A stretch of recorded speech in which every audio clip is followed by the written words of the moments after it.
Xin chào các bạn. Trong video hôm nay Trang sẽ giới thiệu với các bạn một hãng mỹ phẩm Hàn mới toanh mà mình mới biết tới gần đây thôi. Đấy chính là Bioskin. Không biết có bạn nào đã thử dùng các sản phẩm từ hãng này chưa nhỉ? Nếu chưa thì cùng Trang khám phá 3 sản phẩm mà mình sắp review hôm nay. Đây chính là BB Cream, phấn phủ và son nhé. Đầu tiên Trang sẽ giới thiệu với các bạn thời trang thảm họa ở nhà của mình. Cùng bắt đầu với tuyếp BB Cream tinh chất ốc sên này nhé. Da mình thông thường không hợp với loại BB cream nào cả vì cứ dùng BB là da lại bị đổ dầu nhiều hơn foundation, thế mới lạ.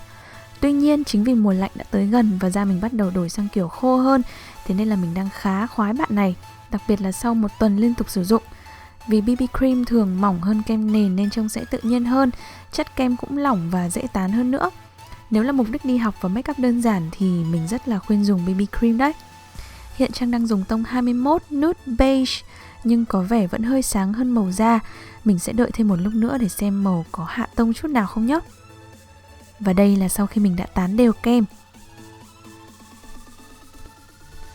Tiếp theo mình sẽ sử dụng phấn phủ cùng hãng để chồng lên trên.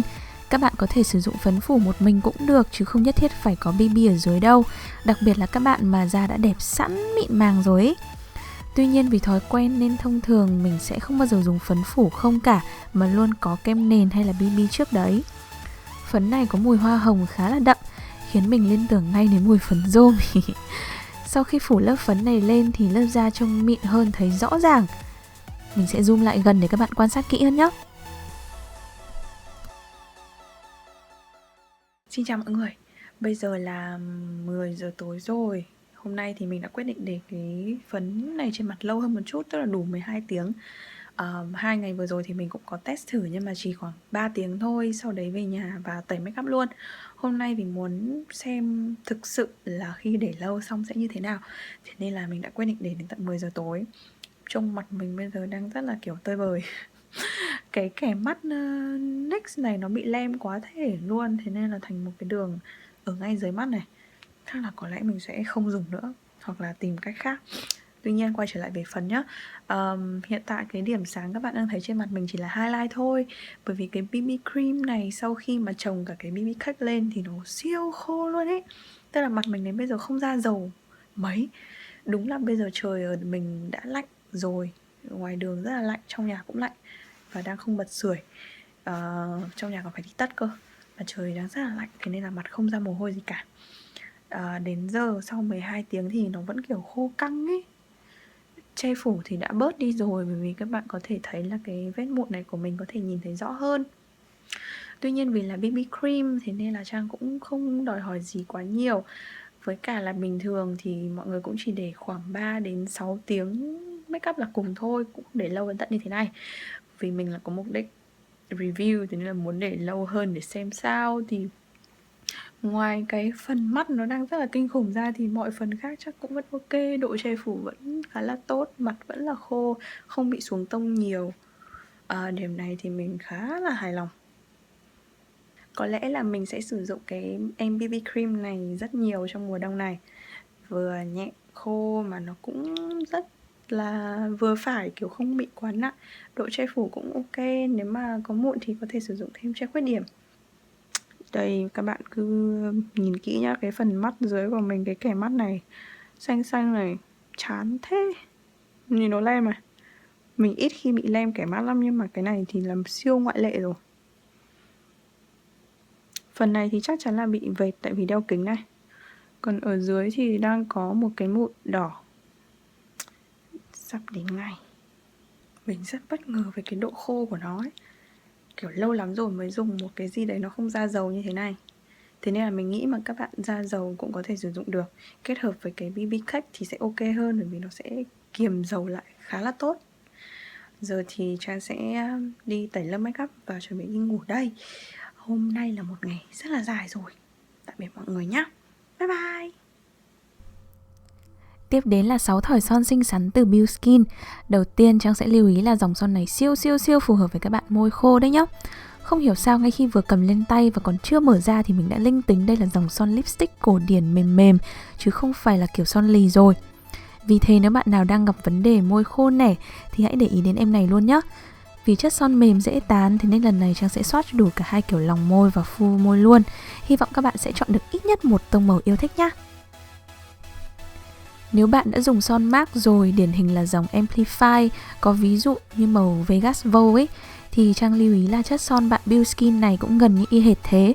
Chất son rất mềm nhưng màu vẫn lên rõ ngay từ lần quẹt đầu tiên, chứ không phải như dạng sheer mỏng nhẹ, phải quẹt nhiều lần mới thấy được đâu. Vì là dạng son chứa nhiều kem, thế nên vừa khi chạm lên môi đã thấy mềm mịn, dễ tán chứ không bị bết lại. Các bạn môi khô sẽ hiểu ngay cái cảm giác son lì khó tán trên môi mà, đúng không? Nếu chỉ muốn dùng lòng môi thôi thì bặm vài cái nhẹ là màu tự lan ra đều rồi, không cần bặm một cách tàn bạo quá đâu. Trang tin là với bạn này thì môi khô mấy cũng sẽ dùng được cả. Tất nhiên nếu bạn đã theo dõi các review của mình từ trước đến nay thì cũng đã nắm được những đặc điểm đi kèm với từng chất son. Ví dụ như nếu son lì hơn thì màu thường sẽ lâu trôi hơn chẳng hạn. Và những dòng mềm như thế này thì thời gian bám màu sẽ chỉ ở mức tương đối thôi. Trang có test trong một tuần, cả lúc không ăn và có ăn. Và đây là kết quả. Mình có dùng liền trong 4 tiếng không ăn uống gì thì màu chỉ nhạt đi một tí xíu thôi chứ không bị trôi đi. Tùy từng tông màu mà nhạt ít hay nhiều, màu đậm sẽ bền hơn và ngược lại, nhạt thì sẽ bám kém hơn. Môi cũng không hề bị lên vẩy hay cảm giác khô chặt lại sau vài giờ đồng hồ. Nếu ăn một bữa to thì các màu nude, hồng, san hô thì sẽ trôi gần hết đấy. Nhưng các màu đậm hơn như đỏ, đỏ hồng thẫm thì vẫn sẽ còn lớp màu nhẹ trên môi, chủ yếu là sắc hồng. Nếu uống nước thì sẽ vẫn dây ra vì chất son nhiều kem mà. Giờ Trang đang swatch màu san hô nghiêng tông hồng. Đây chính xác là thỏi mà mình yêu thích hơn cả trong 6 màu swatch lần này. Thứ nhất là vì mình vốn mê tông san hô sẵn rồi. Tông màu pha trẻ trung không kén da và có thể dùng mọi lúc mọi nơi và phù hợp với mọi lứa tuổi nữa. Dù là cô bé học sinh trung học hay các cô bác phụ huynh trong độ tuổi trung niên, Trang đều thấy rất hợp và mỗi người dùng đều toát lên một vẻ đẹp riêng vô cùng cuốn hút. Điểm khiến mình thấy ấn tượng nhất lại chính là thiết kế vỏ ngoài của son. Vỏ hộp có in hình mặt cô gái trông rất lạ và thu hút. Tông màu đỏ đen làm chủ đạo nên khiến cây son trông sang trọng hơn nhiều, chứ không theo hơi hướng trẻ trung xì tin như các hãng son khác của Hàn. Có lẽ vì đối tượng người dùng của Build Skin lan rộng hơn chứ không chỉ cố định vào lứa tuổi học sinh, sinh viên.